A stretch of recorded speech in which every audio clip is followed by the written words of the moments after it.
Hey guys, today in this video I'll show you how you can import SIM card contacts on iPhone. So keep watching till the very end and let's get started. First of all, open up the Settings app and make sure your device is updated to the latest iOS version available. Once you are inside the Settings app, a bunch of features will be displayed on your screen.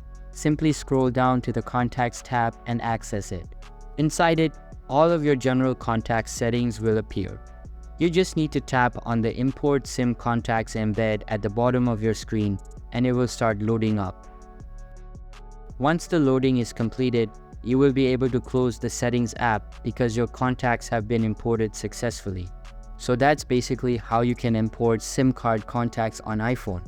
So that's all for this video. If you find this helpful, consider subscribing and giving this a big thumbs up. And I'll catch you in the next one. Thanks.